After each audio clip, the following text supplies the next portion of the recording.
Ladies and gentlemen, good evening and welcome to HPU University. This is your university, and we're delighted that you're here. Students, I'm so glad to see so many of you here. Now, I'm going to tell you a little secret. No university in North Carolina has been able to get Malcolm Gladwell. So students, you know we bring you the finest speakers in America. We bring you, you know that. You know that. You know we spare no resources exposing our students to the finest thought leaders in the world. And we always tell our students, if you think of somebody that you want to hear, let us know who they are and we'll move heaven and earth to get them here. And we have done that. We have brought some remarkable speakers to this campus. And we brought them in a timely and a topical way so that students can really connect to ideas that are very much timely at this position in the world, in terms of economic disruption, in terms of political hemisphere, in terms of the global village in which we live. So tonight I'm very proud. Ladies and gentlemen, our guests are here tonight, but mostly HPU University students in this audience. We gave our tickets first to HPU University students. And I'm very proud to introduce you to a gentleman who has in some very special way changed the world. I mean, think about it. What changes the world? Somebody with an idea, somebody who's willing to take a risk, somebody who's willing to be thought-provoking, somebody who moves us from the comfort zone to a new position and says, yes, you can. Think about it this way. So this is our speaker tonight. His name is Malcolm Gladwell. He's the only guy I know who's got four books at the same time on the bestseller list, New York Times bestseller. His first book was published in the year 2000 called The Tipping Point. And The Tipping Point was a remarkable book. We all use now the words, the tipping point, as if it's part of our vocabulary. 376 weeks in a row on the New York Times best-selling list, that book appeared in the top 20. It's unbelievable. I'll tell you a secret. You know, I wrote 15 books. None of them were on the list for that long. I'm telling you. And I did pretty well. So you can imagine how well he's done, this dude, let me tell you. So The Tipping Point came out in the year 2000. He followed it with another book called Blink. Fabulous book. You had to be here this afternoon to go into the books. Maybe he'll go into them a little bit. And then he followed by a book that everybody's talking about called Outliers. I made the point this afternoon to him and to our audience that HPU University is an outlier. By every definition of his book, HPU University is an outlier. And then his latest book is called What the Dog Saw. It's a fabulous book. It's essays from his columns his essays in the New Yorker magazine. So he's been a writer for the New Yorker magazine. Before that, he was with the Washington Post. His father is English. His mother is Jamaican. His family moved to Canada. He is the youngest of 3 children. He doesn't like to talk much about the awards that he has won. He actually plays them down. He was one of the 100. Time magazine picked him as one of the 100 most influential leaders in the world in the year 2005. The most remarkable thing about this guy is you can't go into a company, you can't go into an association, you can't go into a college campus that someone doesn't know his work. That's remarkable. And I believe it's extraordinary that we're able to get him here tonight. Ladies and gentlemen, let me introduce to you Mr. Malcolm Gladwell. Break a leg. Thank you.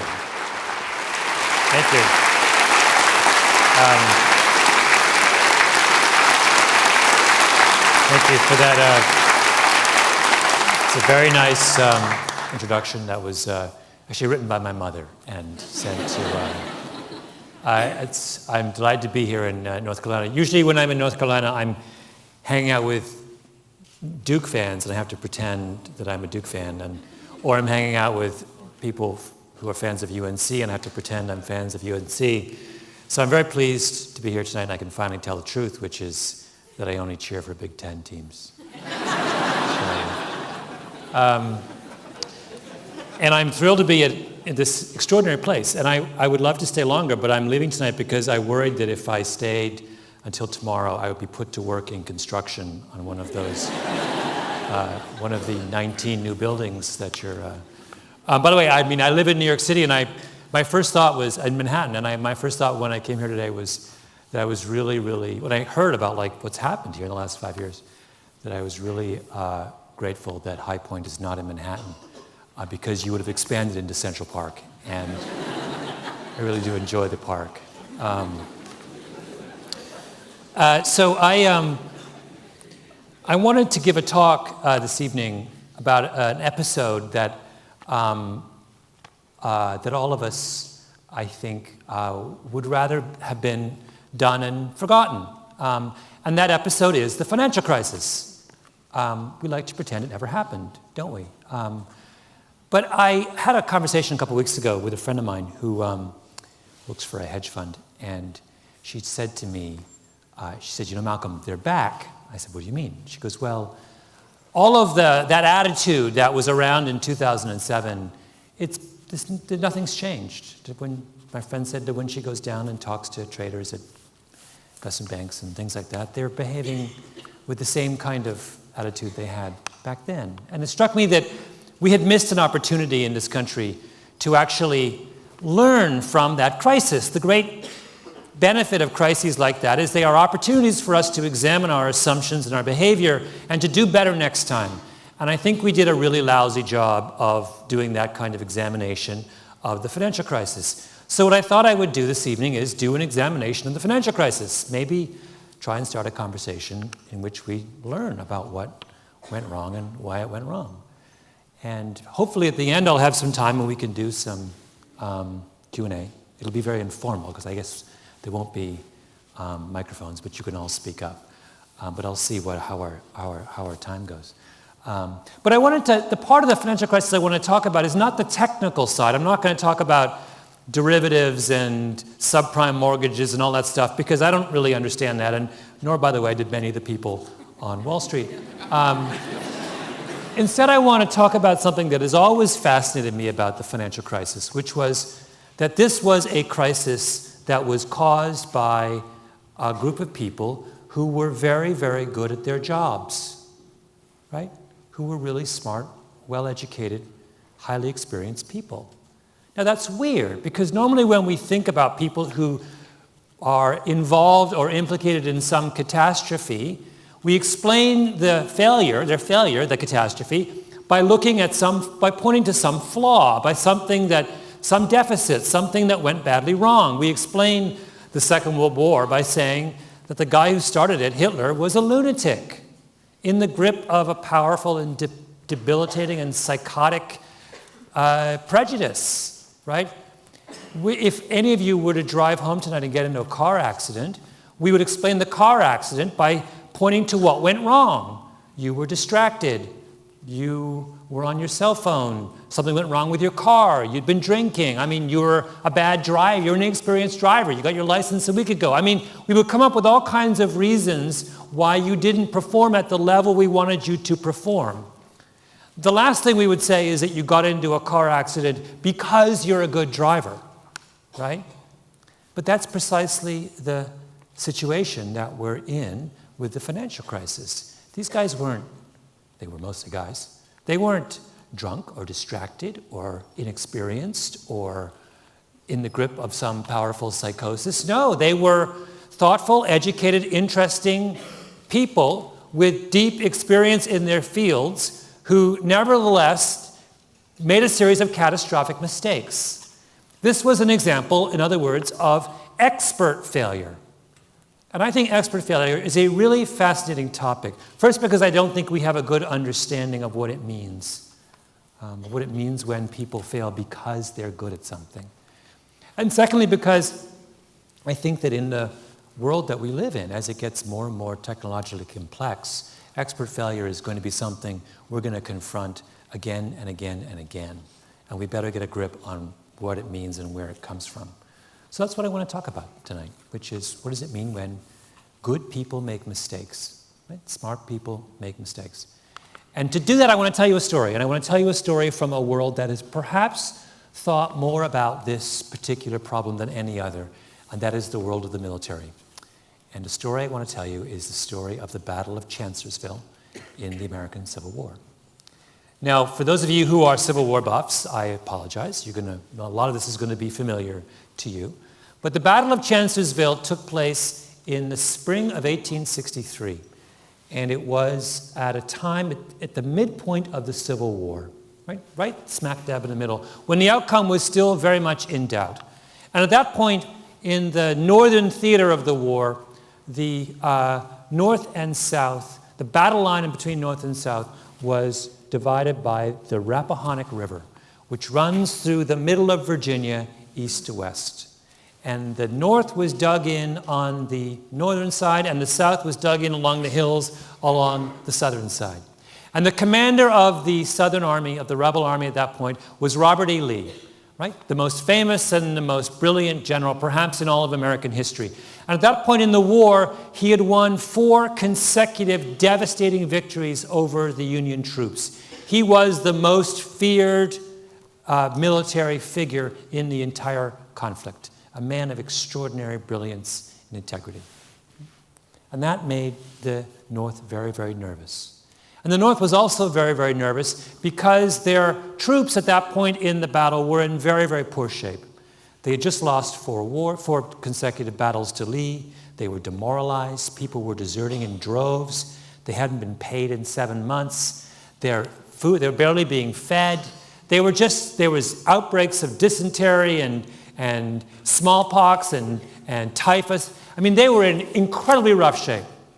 And in Washington, Abraham Lincoln was getting very, very nervous, right? Because this bedraggled group of troops was all that stood between Robert E. Lee and Washington, right? That was the last barrier that stood between the rebel army and taking over the capital of the Union. So for months, the two sides are dug in on either side of this river. And there's a kind of stalemate, right? These two, and throughout the winter of 1863, there they are staring at each other. And when I say staring at each other, that's literally what they were doing. The Rappahannock is not the Nile, right? It's like 150 feet across it at some of its widest point. It's this little narrow river. They could hear each other talking on either side of the river. In fact, when the bands, the marching bands for the North would go through and try and cheer up the troops, the Southern troops would hear it and they would call out their favorites and try and get them to play, Dixie or some other. And they used to trade back and forth. The Southerners would send tobacco and they put it on little boats and float it across the river. And in exchange, the Union troops would send down coffee. I mean, it was that kind of extraordinarily intimate situations that happened so often in pre-modern wars. Anyway, so this stalemate is going on and on and on, and Lincoln is getting more and more and more worried because he knows this cannot last and it will not end well for the North. And finally, he decides that he has to take action. And what he does is he replaces the general who had been in charge of the Union Army, and he brings in someone entirely new. And the guy he decides to bring in is a guy called Fighting Joe Hooker. Now, one of the many myths about Fighting Joe Hooker is that the reason that he was a man of such indiscriminate sexual appetites that the reason we call prostitutes hookers today is in his honor. This is not true. But it's one of those things that could easily be true. Because Hooker is that kind of guy. He's this tall, strong, incredibly good-looking, lantern-jawed, blue-eyed, broad-chested, blonde-haired, charismatic guy that when he walks into a room, every single eye turns to him. He'd been a military hero in the Mexican conflict. He'd caught the eye of Northern leaders on multiple occasions. He was notorious for his confidence and brilliance and brashness. And Lincoln just says, this is the guy to turn around my army. So he brings in Hooker, and sure enough, it's like night and day. Hooker comes down and strides into that army, and all of a sudden, every single soldier just turns and faces this guy. And the morale, which had been rock bottom, suddenly goes up to the sky. And the desertion, the people deserting who had been an incredible problem for the army, that ends. And he goes in there and he cleans things up and he promises the men that he'll pay them. And most importantly, he says, I'm going to feed you properly. He promises them fresh bread and fresh vegetables, and he says, once a week you will get fresh meat. In fact, he famously stands and turns to the people who are responsible for all of the provisions and says, my men will be fed before I'm fed. You can imagine how that meant to this group of demoralized, bedraggled troops facing almost certain defeat at the hands of this brilliant general across the river. But the most important thing that Hooker does, though, is he sets up something called the Bureau of Military Information. And the Bureau of Military Information is the precursor to modern military intelligence units. No one had really done this before. No one had set up a separate unit of a military fighting force that was responsible for the collection and analysis of intelligence. And Hooker is thinking, he's so far ahead of the game, he's thinking this is going to be a crucial part of modern warfare. And what he does is he sets up a group of analysts, of really brilliant people whose responsibility it is to figure out what was going on the other side of the river in Lee's army. And they do an extraordinary job. First of all, he sets up a spy network among Lee's troops that's second to none. He basically gets incredibly accurate, timely information about everything Lee is doing. And then he breaks Lee's codes. So he is reading Lee's mail. He knows exactly what Lee is up to. And then even more brilliantly, he discovers that Lee has broken his codes, so he starts feeding Lee all the false information he can come up with. Right? That's how far ahead of the game is. He finds a guy, a physicist called Professor Lowe, who has a balloon, one of those hot air balloons. Because remember, this is the 1860s. There's no such thing as satellite. You have no idea what your enemy is up to. You can't see your enemy. But Hooker's got this brilliant idea that he can put a guy up in a balloon and they can float up high above the Rappahannock with a telescope and can look down on Lee's positions and report back to him what's going on. And he does that. And he combines all that information to the point where his knowledge of Lee is such that in one of the histories written about the Battle of Chancellorsville, a historian wrote that by the spring of 1863, Hooker knew more about Lee's army than Lee knew. That's how profound the asymmetry is in the information about that battle. So Hooker sits down and takes all of this information that he has about Lee, and he tries to figure out what it means. And the first thing he realizes is that he has 131,000 troops, and Lee has 64,000 troops. He has Lee outnumbered more than 2 to 1, right? And then he figures out he knows exactly where Lee's guns are. He knows exactly what his fortifications look like. He knows exactly where his cavalry is. He's got the complete picture. And using that complete picture, he devises what is considered by military experts to be one of the most brilliant battlefield plans in recent military history. You know, they make these lists of what are the greatest strategic plans for battle. And Hooker's is always up there at the top of the list. What he does is he divides his army into three groups, equal groups of 40,000 troops. And the first group he sends downriver, east, and they cross the Rappahannock at Fredericksburg. It takes 40,000 men, cross the Rappahannock at Fredericksburg, and march up and sit directly on Lee's right flank. Right? The second group of 40,000 men, he leaves exactly where they are, across the Rappahannock from Lee, blocking Lee's access to Washington. And the third, this is the genius part, the third group of 40,000 men, one morning at the end of April in 1863, at 2 a.m., they wake up, and as quiet as 40,000 men can be, no bugles, no campfires, they creep out of their campsite, and they march 14 miles up the Rappahannock west, right? And they cross at a crossing and overwhelm Lee's sentries, and creep back down the other side until they come to a place called Chancellorsville, which is directly on Lee's left flank, right? And that afternoon, Lee sends out some cavalry who are on a routine reconnaissance mission, and they're marching along, and they come to this clearing in the forest, which is Chancellorsville, and they see to their horror that there are 40,000 Union troops there. And they go running back to Lee, and they say, "General, we're in trouble. We've got 40,000 troops on our left flank, 40,000 troops across the river, and 40,000 troops now, we didn't know it was happening, 40,000 troops on our right flank. We're surrounded, right? We got nothing, we got nowhere to go. What are we going to do? Our only option is to retreat back to Richmond, back to the capital of the Confederacy." And Hooker, once he reaches Chancellorsville, he realizes that he's pulled off an extraordinary coup. And he says, our plan is perfect, right? And it is perfect, because what can Lee do? He's in a pincer, overwhelmed 2-1. And Hooker corresponds with Lincoln, and Lincoln says to him, something, if you get to Richmond. And Hooker interrupts him and says, there is no if in this instant, Mr. President. I will get to Richmond. That's how sure he is. And why not? Right? He's got every advantage in the world. He knows more about Lee's army than Lee knows. He's got a guy up in the sky. He's reading Lee's mail. He's got him completely surrounded, right? He's in an absolutely unassailable position.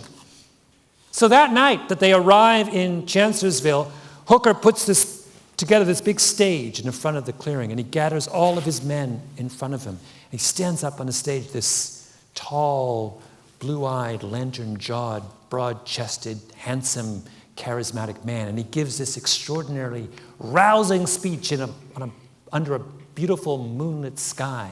And he talks about how the next day they're going to take the battle to Lee and rout this guy all the way back to Richmond. And he ends with the line, God Almighty cannot prevent me from victory tomorrow. And all 40,000 of his men stand up and they cheer. Now, if you read historical accounts of the Battle of Chancellorsville, that speech is always presented as a kind of prologue to the battle, to the events of the next 2 days. I don't think it's a prologue at all. I actually think the whole story of the battle is contained in that speech. Right? That it tells us more about what happened than almost anything else. And the reason I think that is that the idea behind that speech, the thing that propelled Hooker to give that speech, is the notion that he knew more about Lee's army than Lee knew. The question that speech raises is, what are the consequences of perfect information? Or rather, what are the consequences of the belief in perfect information? What happens to people when they think they know more about their opponent than their opponent knows about himself? Right? This is actually a question that psychologists have thought about for many years. And one of the most famous studies of looking at this issue was done in the 1950s by a psychiatrist named Stuart Oskamp. And what Stuart Oskamp did was he put together a panel of expert psychiatrists. And he had them read a short description of one of Oskamp's own patients, a young man named Joseph Kidd. Joseph Kidd was 29 years old. He was an Army veteran. He was a college graduate. He worked in a flower store. He had been in therapy for some time with Dr. Oskamp. So Oskamp gave his panel of psychiatrists a description of Joseph Kidd's case, asked them to read it, and then to fill out a questionnaire, a diagnostic questionnaire about what exactly was wrong with Kidd, right? Read about him, and then tell me what you think his issues are, right? Relationship with his mother, his neuroses, his this, his that, the other thing. After they've done that, Oskamp goes back and he gives all of his panel of psychiatrists an extra 2 pages to read about Kidd, right? More information. They started out with a paragraph, here's 2 more pages, and then go back once you've read those 2 pages and redo the questionnaire, right? And then after they've done that, he goes and he gives them another 2 pages and says, here's 2 more pages, read that and go back and redo the questionnaire. And finally, he gives them the whole file. He says, here's 5 pages on Kidd. Read the whole thing and do the questionnaire. And the question that Oskamp is trying to answer is, as I give an expert more and more information on a problem, how much does the expert's judgment improve? Right? Now, the answer to that seems obvious. If I give you more and more information about a problem, your judgment's going to get better and better, right? That's logical. In every situation, we would think that would make sense. But here's what Oskamp finds. It's not what happens. Right? When he gives them that first description, brief description of Kidd's case, his psychiatrists get about a quarter of the questions right. When he gives them 2 more pages, they're still at a quarter. When he gives them 2 more pages on top of that, they're at like 25.5%. And when he gives them the whole file to read, they're at 26%. In other words, giving people extra information about a difficult problem does not greatly improve the accuracy of their decision making, right? In other words, we greatly overestimate the marginal value of information. Now, since Oskamp did that study, that original groundbreaking study, there's been a huge movement in psychology that has come back and has reinforced that notion again and again. We are misled in our belief in the value of extra bits of information. And there's millions of examples of this. And if I were going to be speaking about that particular topic, I could go on for the rest of the evening just explaining why that's so. But that's not what interests me. What interests me is the second thing that Oskamp does, which is this. Every time he asks his panel of psychiatrists to fill out that questionnaire on Joseph Kidd, he asks them to first, before they do the questionnaire, give him an estimate of how many questions they think they'll get right. So when he gives them just a paragraph to read on Joseph Kidd, they all think that they're going to do a bad job of answering the questionnaire. They've only got a paragraph on Kidd. How could they know what's wrong with him? They think they're going to get about a quarter of the questions right. In other words, their assessment of the accuracy of their judgment under those conditions is pretty accurate. When he gives them 2 more pages, they think they're going to do a lot better. They think, oh, well, we'll do 40% now. When he gives them 2 more pages, they're like, oh, 50% easy. When he gives them the whole file, they're like, oh, we're going to get this perfect, right? In other words, giving someone more and more information about a problem does not necessarily improve the accuracy of their judgment, but it does improve their confidence in the accuracy of their judgment.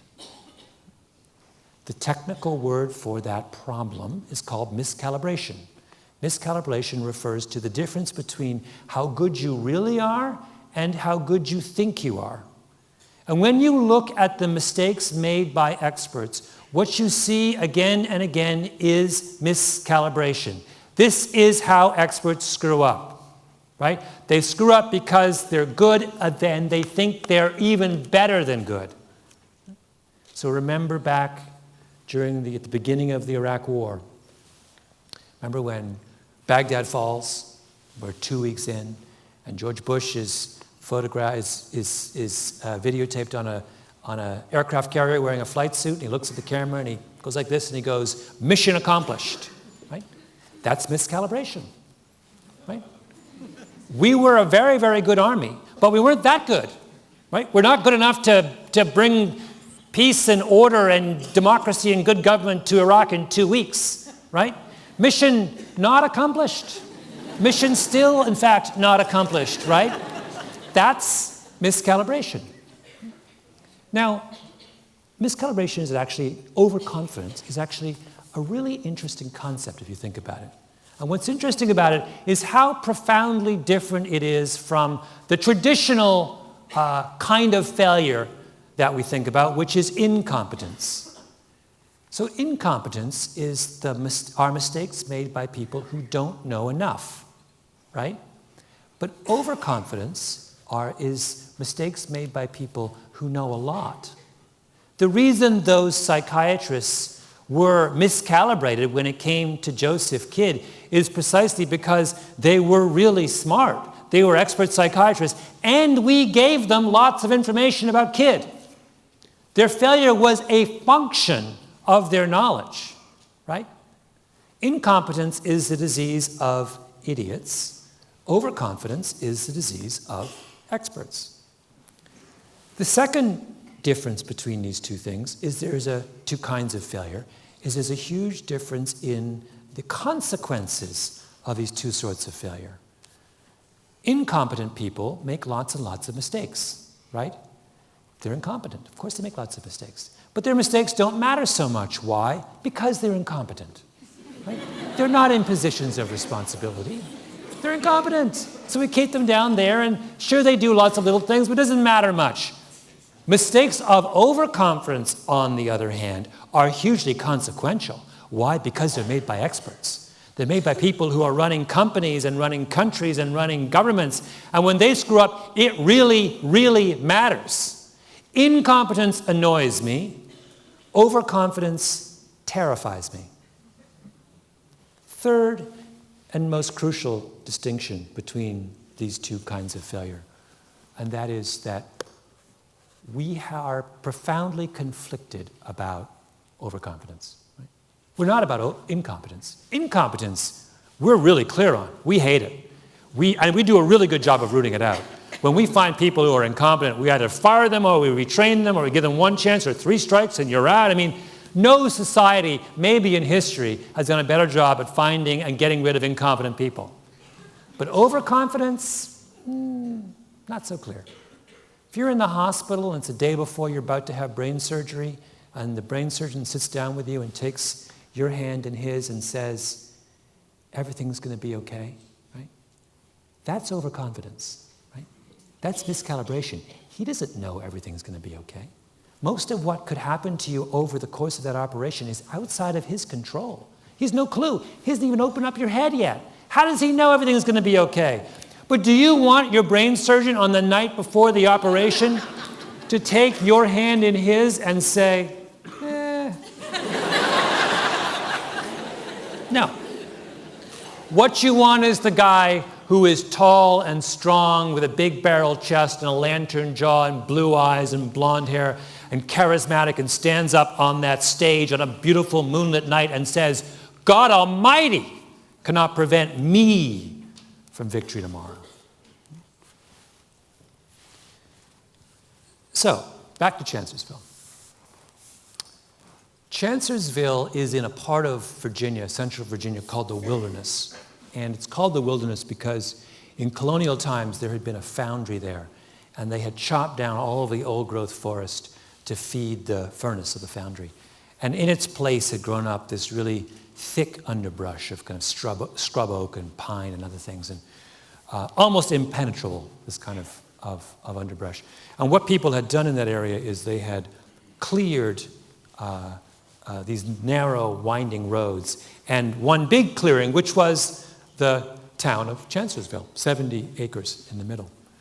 So the first thing that Hooker does when he arrives at Chancellorsville is he has to find out where Lee is, right? Because he can't see him with all this kind of thick underbrush. So on the morning of May 1st, he sends out a couple of units of his cavalry to go on a kind of mission, an intelligence gathering mission. And the notion is once he knows where Lee is, then he can attack and rout this guy. And they go back and they go out and they go trotting down these roads and they figure out where Lee is and they come back with this information. And over the course of the day, as Hooker listens to this, he realizes that he doesn't want to attack Lee. Doesn't make any sense. And if you read historical accounts of Chancellorsville, there's a huge debate about why he chose not to attack on the morning of May 1st and whether he should or whether he shouldn't. But I find all of those debates to be beside the point, because the key issue is there was no reason for him to attack. He had Lee outnumbered 2-1. He had him surrounded. There was nothing for Lee to do except to retreat back to Richmond. And when an army is in retreat, it's never more vulnerable, right? So the logical thing from Hooker's perspective was to do nothing. Let Lee make the first move, and when Lee actually turns tail and runs back to Richmond, pursue him and destroy him at your leisure. Right? So he does nothing. May 2nd rolls around, next morning. Hooker does the same thing. He sends out his troops and his cavalry to give him information about what's going on with Lee. And he puts scouts up in trees with telescopes and people positioned to key places in this little narrow, winding warren of roads. And the first report comes back at around 8:30 in the morning. Someone says, I think they're up to something. There's clearly activity in Lee's camp. Hooker nods. Then at 10 o'clock, someone who'd been up in a tree with a telescope comes back and says, they're definitely moving. And then at 10:30, some guy comes back and says, clearly they're up to something. In fact, there's a little skirmish between some of Hooker's men and some of Lee's men. And when Hooker hears this, he turns to one of his trusted aides and he says, the game is in our hands. Right? 12 o'clock comes around, lunchtime, and he talks to one of his trusted aides, a guy named Sickles. He tells Sickles, I want you to go out and personally figure out what Lee's up to. Sickles goes out and comes back at 1:30 and says to Hooker, Lee is moving south. Right? And Hooker hears this, and he's like, of course. He's like, exactly as I thought. Lee is retreating back to Richmond. And he gives an order at that moment to all of his troops, and he says, look, clean your weapons, get your horses fed, get your affairs in order. Tomorrow morning at first light, we are going to take off and chase Lee all the way back to Richmond. Right? Now, why is Hooker so sure that Lee is retreating to Richmond? That's not what Sickles said. Sickles said he's going south. Right? Well, going south could mean any number of things. First of all, we're talking about Lee here, the cagiest, most brilliant, most ingenious strategist in American military history. Just because Lee looks like he's doing something doesn't mean he's doing it. Secondly, we're talking about the wilderness, a place where every road goes like this, right? Just because Lee's going south one moment doesn't mean he's going south the next. Could be going west, north, east, who knows? Third thing, maybe he's going south to Richmond, but maybe what he's doing is going down a bit and then going to circle back around and attack Hooker from the rear. There is no basis whatsoever for Hooker to believe that Lee is moving back to Richmond. At the very best, all he can say is that Lee might be retreating to Richmond or might be doing something else, and he doesn't know which one it is, and he'll be prepared for either eventuality. But he doesn't say that and doesn't believe that. And why doesn't he? Because he is deeply and profoundly miscalibrated. He is wildly overconfident. And when you get wildly overconfident, you lose track of the world around you. Now, this is the point where I think Hooker's story intersects with the story of the financial crisis. Because what happened in the financial crisis? Well, over the course of the decade leading up to 2007, we gave traders on Wall Street more and more tools and pieces of software and algorithms and implements that allowed them to believe, permitted them to believe that they had perfect information about the market, that they could understand accurately and completely the nature of the risks they were engaged in and could prepare for them and could make sure that they would never blow up. And those tools led them to believe that they were in absolute command of their environment, that they could prepare for every catastrophe and avoid it. Right? It led them into a dangerous level of overconfidence. I don't know how many of you read, there's a book that came out about 3 years ago, right after the financial crisis, by a guy named William Cohan. It's called House of Cards. And it was just the story of Bear Stearns. Bear Stearns, if you remember, was an investment bank that was the first casualty of the economic meltdown. And that was it was Bear Stearns going under that helped to kickstart the entire cycle, catastrophic cycle, that took us as close to complete economic Armageddon as we have been since the 1929 market collapse. And the thing that book reminds you is that in the years leading up to the financial crisis of 2007, Bear Stearns was one of the most respected firms on Wall Street. It was the firm everybody respected. They were as profitable as any firm on Wall Street. They had just built themselves a corporate headquarters that cost $1 billion, just one building. Still there in Midtown Manhattan. Looks like the Taj Mahal. Right? And their leader, their CEO, is a guy named Jimmy Kane. Everyone thought that Jimmy Kane was one of the most brilliant men ever to set foot in the financial community. They worshipped Jimmy Kane. So what did Jimmy Kane do during the spring and summer of 2007 as it became apparent that Bear Stearns was holding an extraordinarily large and dangerous portfolio of subprime mortgages? Did he try to offload some of this risk to somebody else? Try and sell some of that incredibly toxic portfolio? No. Did he try and raise money from other people to give his bank a cushion in case things went bad? No. Did he try and merge the bank with someone who was larger and more powerful and could provide a kind of safe haven in case, as seemed increasingly clear, these bets would turn wrong? No. What did he do? Well, one of the things he did that summer was that on Thursday afternoons, he would have his chopper pick him up in Midtown Manhattan and fly him back to his country home on the Jersey Shore so he'd get a round of golf in before it got dark. And then during the really crucial period where the bank was in active free fall, he decided to go to a bridge tournament in Tennessee, in Nashville. And one of the rules of the bridge tournament was that during tournament play, you couldn't have your phone or your BlackBerry on, so nobody could get in contact with him. There's a moment in Cohan's book that I'll never forget where Cohan is interviewing Jimmy Cain, and it's after the financial crisis is over. And Bear Stearns has gone from being one of the most valuable investment banks in the world to being worth zero. And Cain himself has seen a $1 billion personal fortune wiped out in the crash. And he's been humbled, right? I mean, he impoverished scores of people across this country who had faith in his company. He made some of the most catastrophic errors that any CEO has made in recent economic history. And Cohan is walking him through the final week in the history of Bear Stearns. And they're talking about the last-ditch effort that Jimmy Cain made to save his company. And that's when he went to the New York Fed, the Federal Bank of New York, the government, essential arm in New York, and asked the head of the New York Fed to bail out his company. And the head of the Fed at that point was Timothy Geithner, who is now the Treasury Secretary of the United States. So Cain goes to Geithner to ask for an emergency loan the day before Bear Stearns goes under, and Geithner said no. Right? That's why Bear Stearns went under. And this is this opportunity. Remember, here is this man who has been chastened by one of the most extraordinary bank failures in American history, who has blundered his way to a catastrophic loss. And he is now talking to a prominent journalist for a book that is destined to be a bestseller. And you would think it is an opportunity for him to show some contrition, to say to the world, I screwed up, right? I blew it.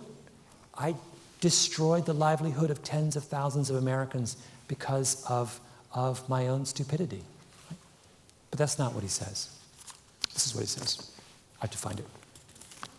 And I apologize for the language, but there's nothing that can be done about it, because this is in fact what Jimmy Cain had to say. Just so we're clear, Jimmy Cain, head of Bear Stearns, talking about Timothy Geithner, the man who wouldn't give him a loan. The audacity of that prick in front of the American people, announcing he was deciding whether a firm or not of this stature and this whatever was good enough to get a loan. Like he was the deciding factor. It's like a flea on his back, floating down underneath the Golden Gate Bridge, getting a hard-on, saying, raise the bridge. This guy thinks he's got a big dick. He's got nothing except maybe a boyfriend.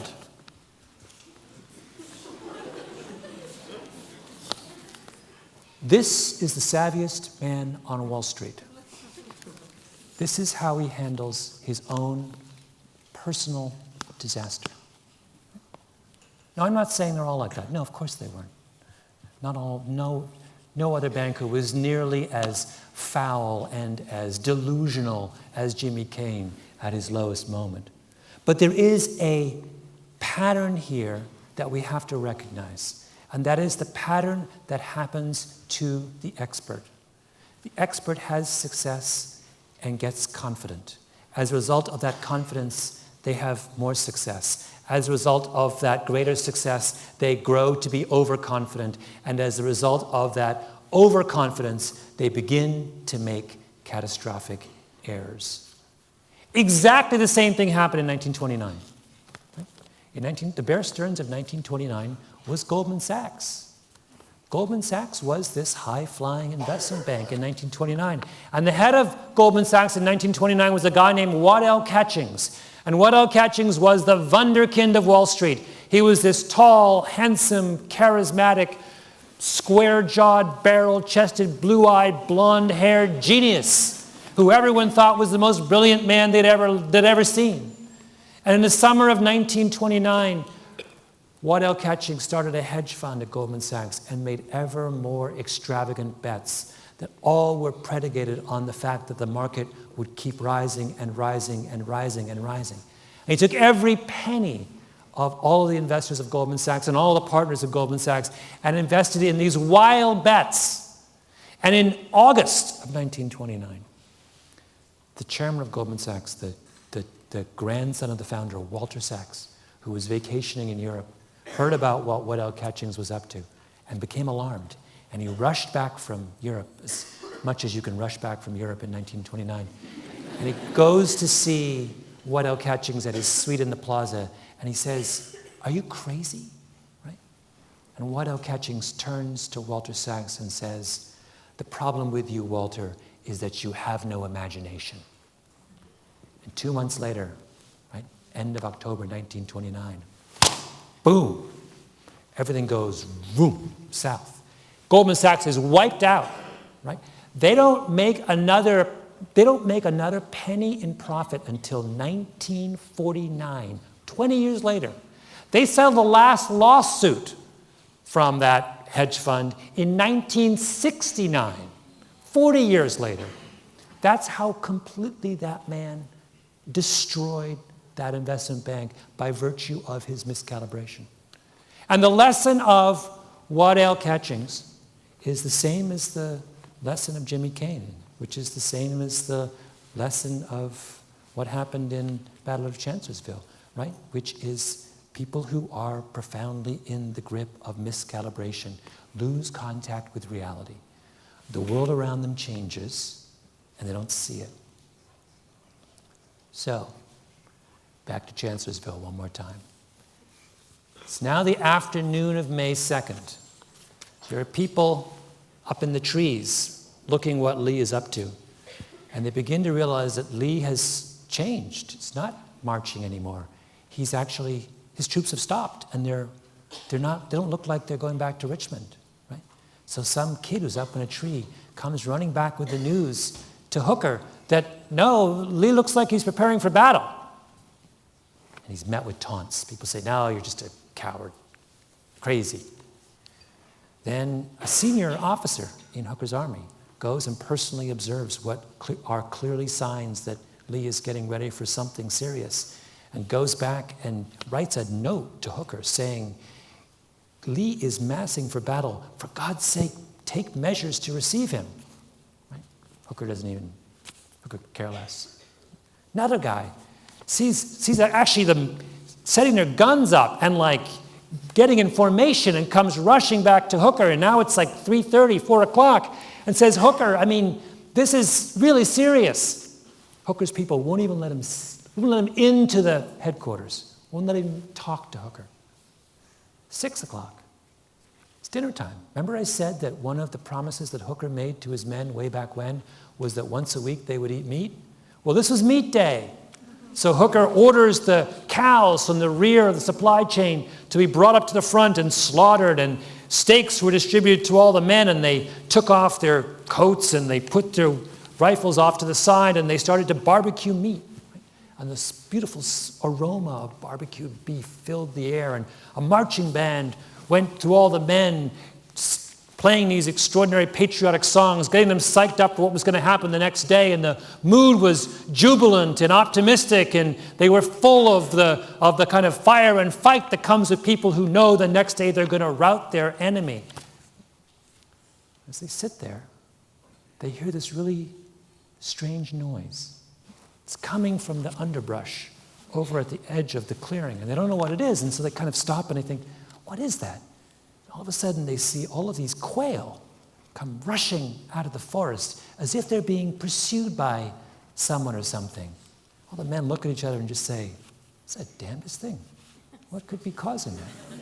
And they go back to their dinner. And then a couple minutes later, they hear an even louder noise.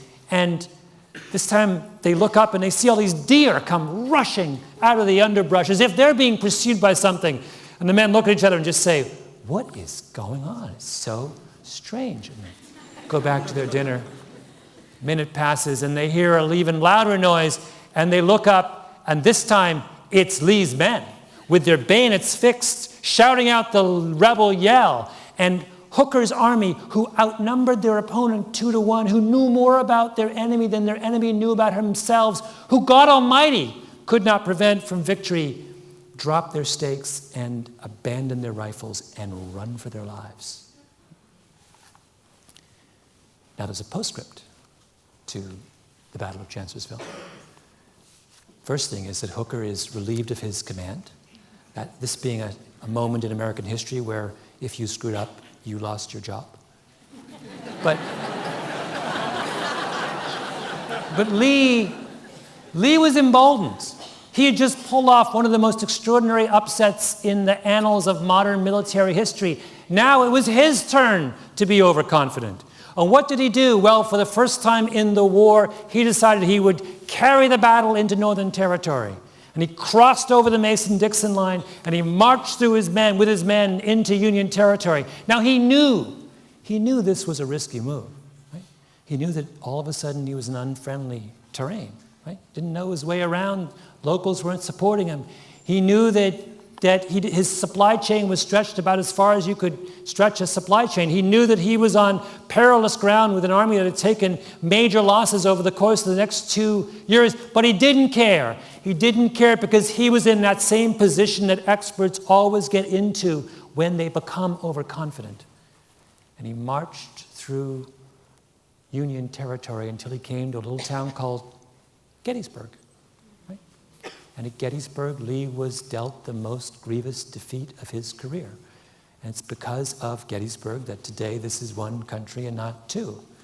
And the lesson of Gettysburg is the same as the lesson of Chancellorsville, and the same as the lesson of 1929, and the same as the lesson of 2007. And that is that in times of crisis, we think what we want from our leaders is the benefit of their expertise. And that's not true. What we want from our leaders is the benefit of their humility. Thank you.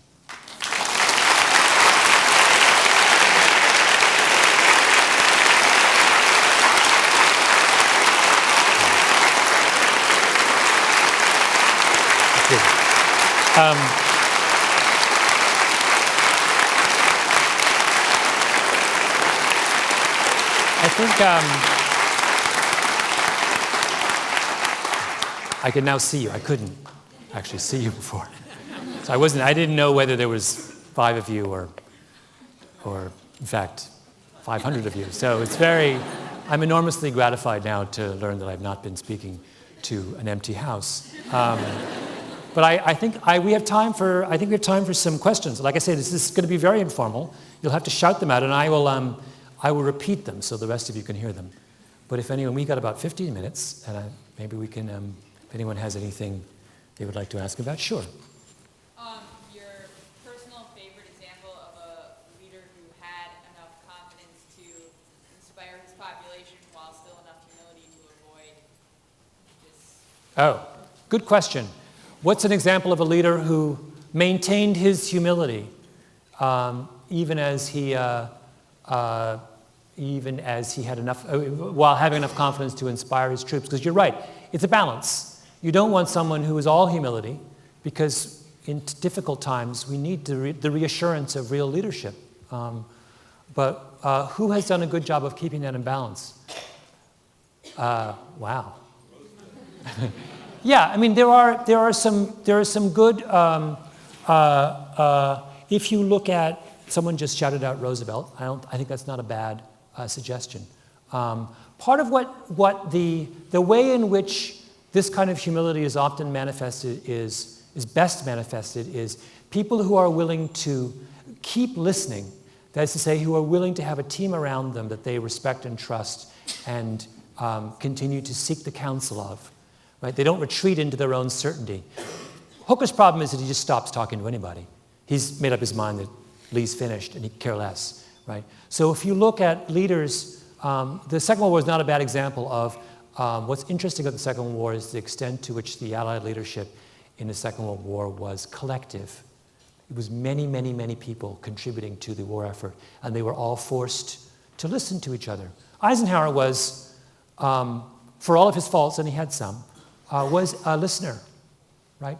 Was not a man with an enormous ego. Dealt with some incredible egos, Montgomery among others. But Patton, by the way, in the dictionary under ego, you basically start with a picture of Patton, and then you get a picture of Montgomery.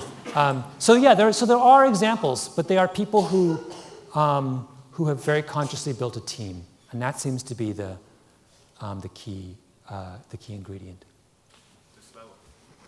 Here, sorry. Okay. My apologies. I'm a big fan.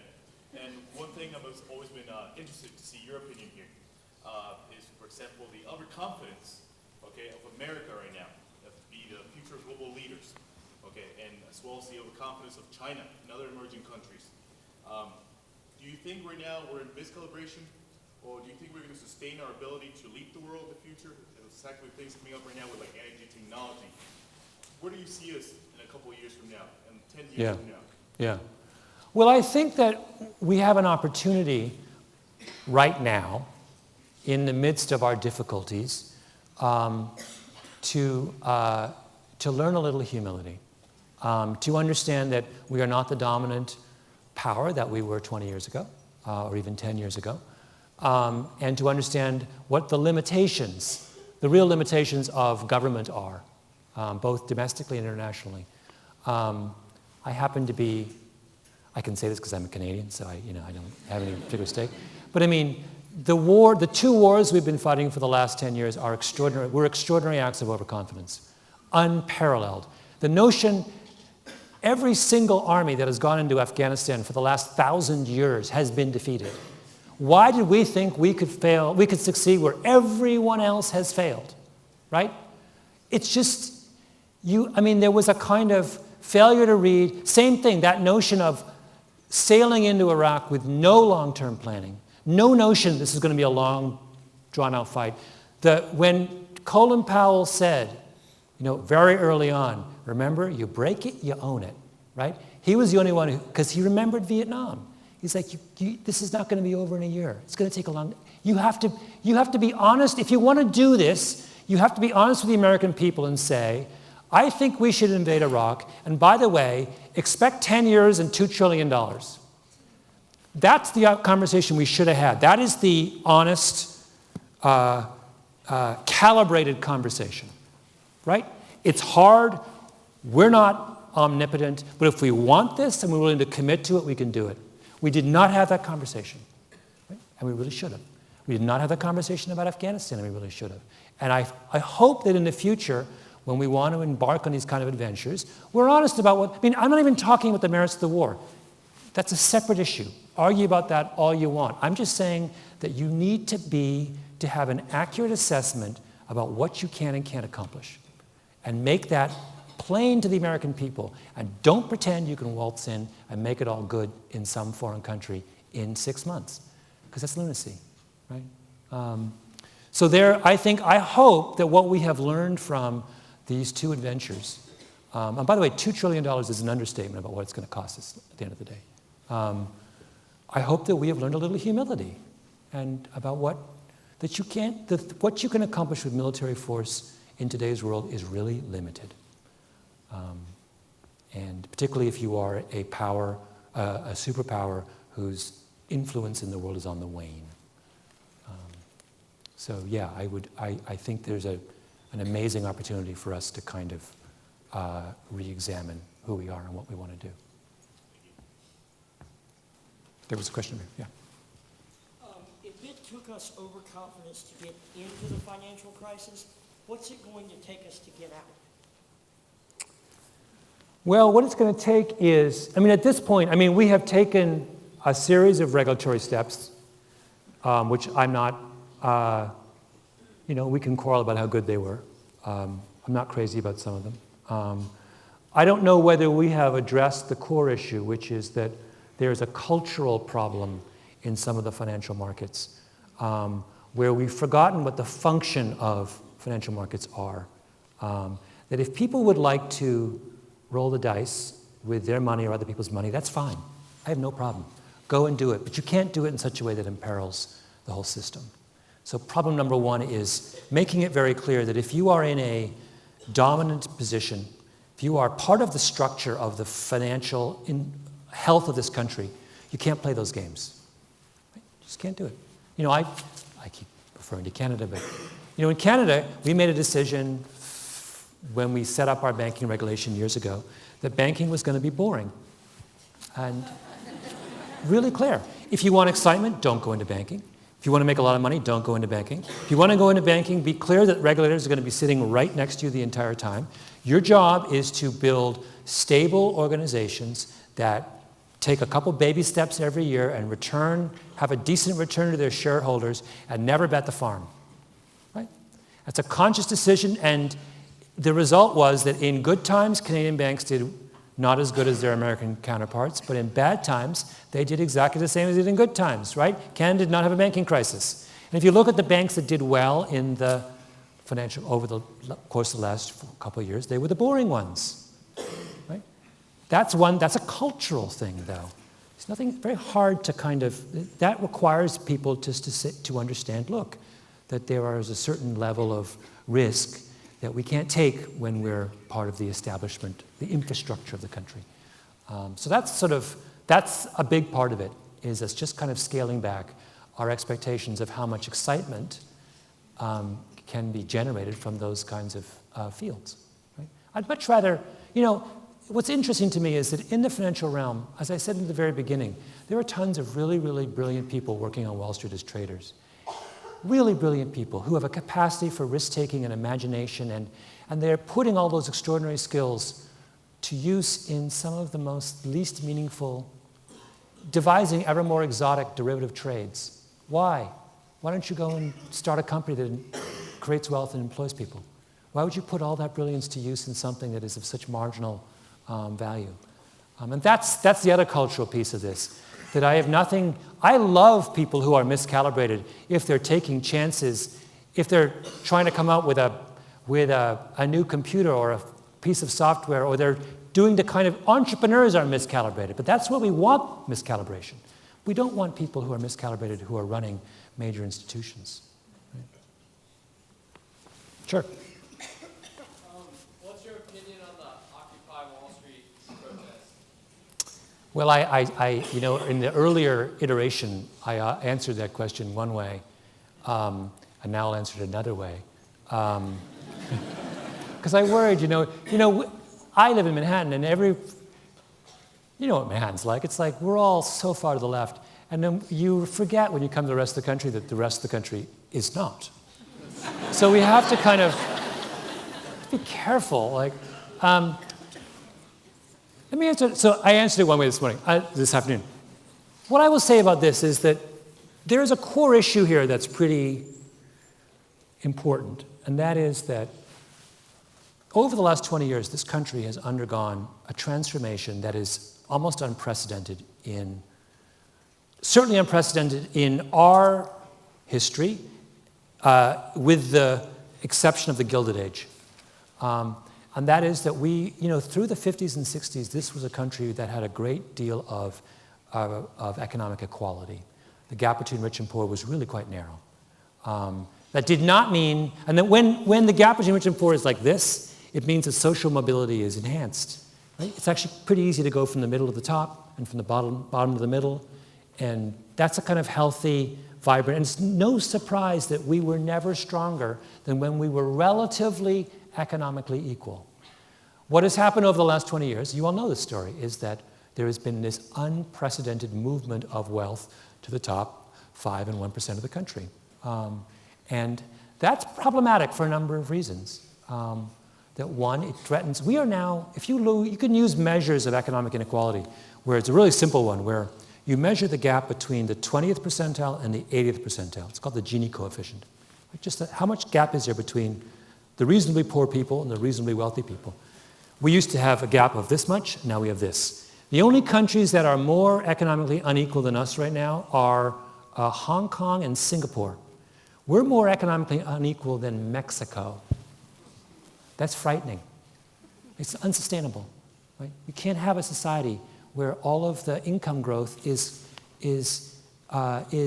taking place in the very, very top, and middle-class people are seeing their livelihoods, more than stagnate, decline. Right? So to the extent that Occupy Wall Street is concerned with raising our awareness of the consequences of economic inequality, I am very much in favor of it. My worry about them is that I feel that their efforts are being are being ideologically labeled.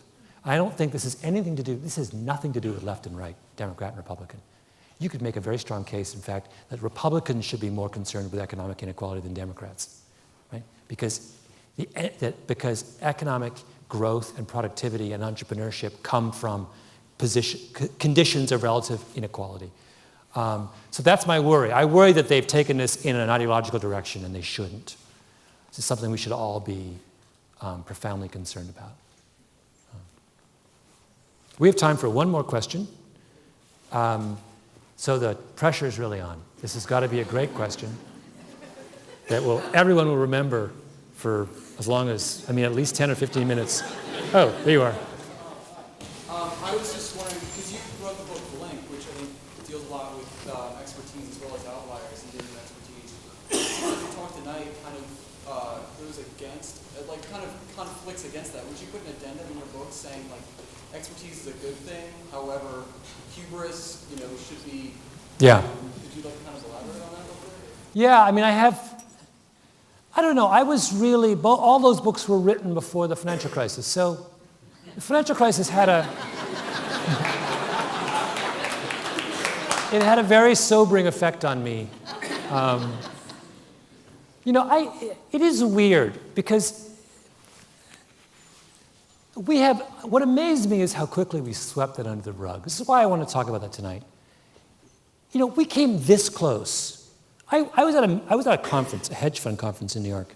And so these big muckety-mucks were there, guys who know more about this stuff than any of us will ever know. And there was this one very, very senior financial guy in New York and Wall Street said, he said, totally serious, he wasn't being hyperbolic, he said, we were this close to money not coming out of the ATM. Right?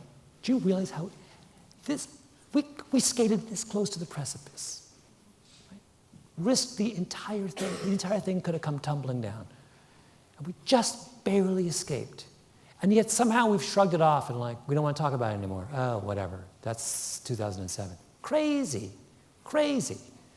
So that really, the more I thought about it and I read all those books about it, and I was like, oh my God, this was a catastrophe.